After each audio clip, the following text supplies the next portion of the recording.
E63 4matic. Today it's Thursday, December 22. The guys yesterday they removed for me the engine. They put the cross member to put the car out. They block the fuel lines, AC lines, coolant lines to don't come dust inside. Classic. Alright. The engine, it's here on the engine stand. The only thing what they have removed up to now is the collector or downpipe, called as you like. This side has oil. I showed you on the yesterday video. They can be uploaded together. They remove for me the flex plate, the bolts for the crankshaft rear seal, so you don't struggle later on there. The heat shield for the starter, and the heat shield for its engine mount. All the rest, it's on me.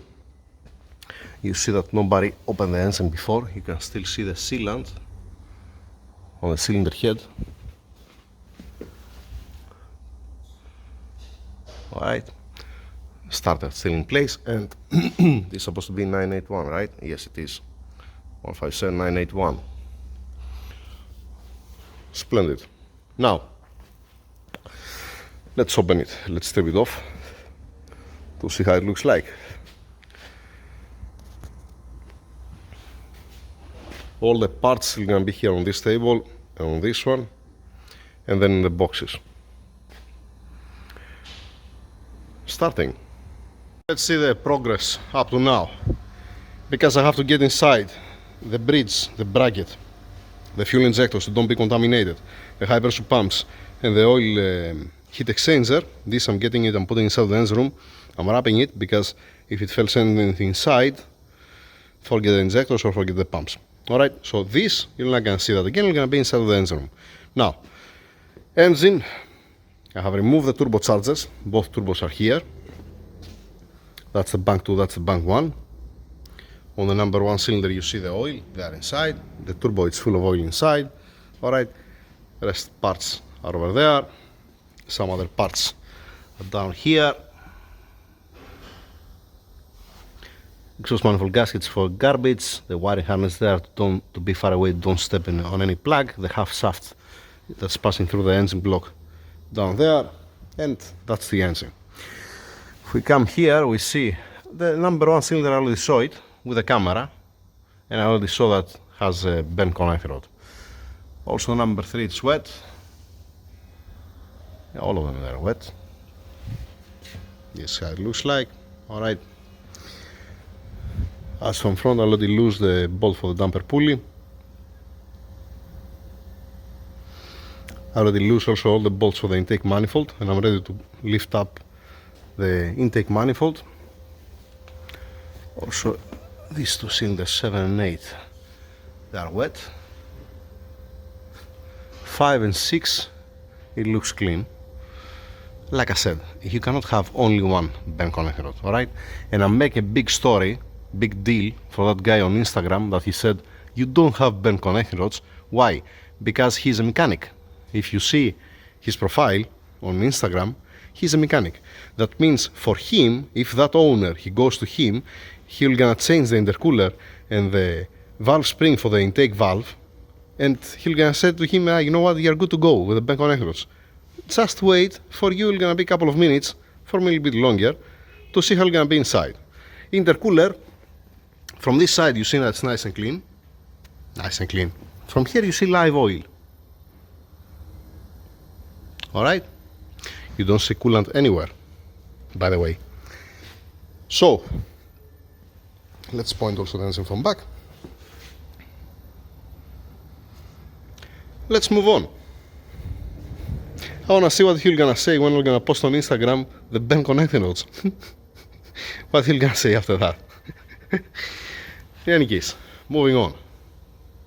Intake manifold out.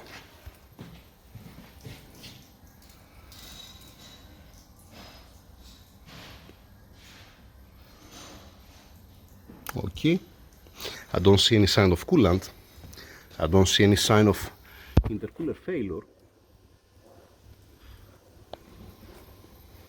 Alright. Nope. I don't see any sign. That's the coolant that comes out now from the intercooler. Let's move on. Let's lift up the covers. Take out the covers. NOx sensors, actuators, front, and then the covers. Valve covers out. Let's see the valve springs. You know, from here to see if there is any problem. Later on, I'm gonna take it out. There is no problem. To me, it looks excellent. I don't see any problem whatsoever. That's how it looks like, at least from up, right? You're gonna tell me, Tassos, it might be broken. It doesn't have any sign of a broken spring, either on the exhaust or on the intake. So the master mechanic from Instagram that he make diagnosis within a less minute video that he watched on Instagram, and unfortunately he's professional, he's mechanic, he said that you don't have bent connectors, you have a broken valve spring and you have a leaking intercooler. So all wrong.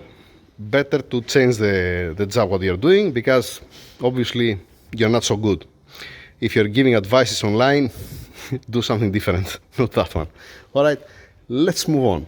Let's continue and take out the cylinder heads to see how it looks like inside.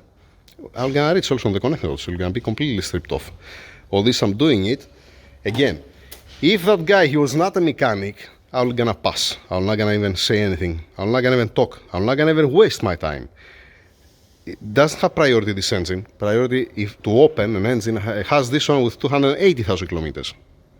That I have it now here, how many months, and need to be open, this engine, but it's still here collecting dust, like this, how you see. And except of this, this is the priority how to open the engine. First I have to open this engine, and then I have to open this engine. But because of some stupid guys out there, that's what I'm doing. Then I have also the Porsche engine that I'm lapping the valves inside, and I stop lapping the valves to open this stupid engine that I already know that has bent connectors because I saw it. I put the camera inside and literally I saw it with my eyes.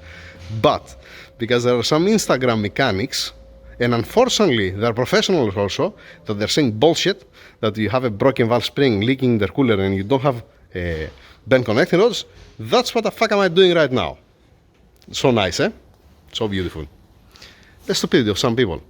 Again, if he was not professional, if he was not mechanic, because I saw his account, I'm not gonna even talk. I'm not gonna even do that. I'm gonna do that later, and I'm gonna show you like the 280,000 kilometers. This one, that this has high oil consumption and has a stretch timing chain, but has a new timing chain, by the way, this one, and didn't skip a teeth. The old one, it's missing a teeth, the old timing chain.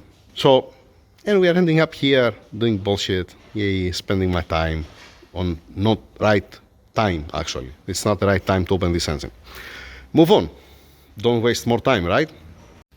Both cylinder heads out, all right? Bank 1, bank 2. Bank 1 and bank 2. Let's see bank 2.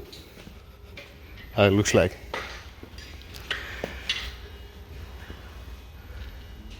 Some scoring. Not something crazy. It's this piston, the number 5, it's a little bit on the left. This one, you see that's near to the cylinder, it's much to the right. Left has bigger gap. The 7 and 8 by eye, it looks okay. Let's go to number 4. Number 4 by eye looks excellent. Number 3. Yeah, okay. You can't say 2, 3, and 4, you don't say nothing about that. And let's go to the number 1. That's the number 1. Melt piston, melt cylinder. It might be, I have to see also this fuel injector on the number 1 cylinder, because it might have a problem, the fuel injector. And you see the piston that it's stuck to the cylinder wall here. And it's been compromised, the cylinder wall. That's what I saw with the camera. Alright, like I said, when I was opening this, when I was checking this engine, not when I was opening, when I was checking this engine, I said that there is so much blow by that all the boost, it boosts inside of the engine. That's why I lift up the oil level sensor, the oil dipstick, and from the breather it was blowing out. And it makes sense. A little bit more and gonna reach inside. I mean, how much remaining? A millimeter? the connector node is definitely bent, you can clearly see it. Fine. So, once again, we're talking about bent connector node and melt piston. With one way or the other, forget the block. As it is, you cannot reuse it again, obviously. Even if it was not missing, if it was missing this piece here and it was only the scoring here, you cannot close by again. It's not gonna be healthy. All right. The connecting rods are bent. Definitely the number one. Hey, we're gonna see that later. I might upload this video. Don't be huge. All right. What I'm gonna say. Pay attention. 5, 6, and 1. It's definitely bent the connecting rods. I'm gonna show you when I'm gonna open it. Yeah, you're gonna see later. So I'm uploading till now. I'm gonna continue opening the engine. I'm gonna make another video, and just I don't want to be huge. I'm gonna put at the end the screenshot on Instagram, the comment from that guy that he said that there is no bent connecting rod, and the problem is he said the valve spring, intake valve spring. That's what he said. That I don't see any valve to touch on the piston. All right, and he said that he was leaking the intercooler. That I don't see any coolant coming out from the intercooler whatsoever. Amazing. Yeah. These go for slips. You cannot even, this block, you cannot even recoat with a Nika seal. Let's move on. Wait for the second part. Not the second part, no. Wait for the next part. That's it for now. Because he came Mr. Omar, now I'm gonna finish the video now. He says to me, all the rest cylinders looks okay. That's why I mentioned that this, it might be injector failure. I mentioned that before, I'm gonna mention that again in the previous video, but you wasn't here that time. Here, yeah. Now you came back from vacations. What I'm saying, the oxygen sensor is monitoring the fuel mixture, all right, from all bank.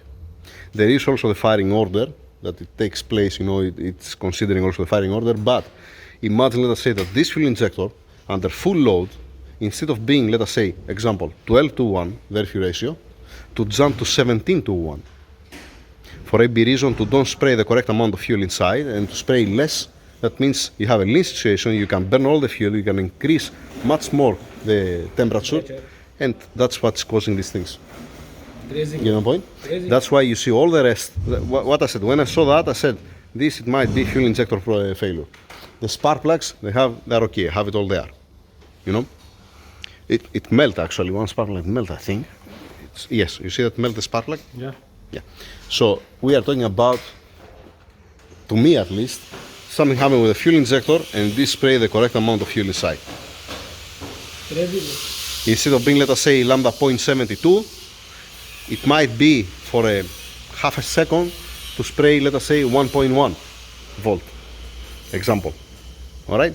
So to be example 18:1 or 17:1 their fuel ratio with the ignition timing and the boost that had the rest. That's why you see all the rest that looks nice and only one it melt. First time I saw in my career, bro, like this. You can see also that it was making more power since it bent the connector much more than any other. The 5 and the 6 it's bent the connector but not that much. The number 1 it's bent much more because it was creating much more pressure and temperature inside. More pressure, more temperature. This is going together, you know. Alright, that's the end. Let me upload the video and moving on here.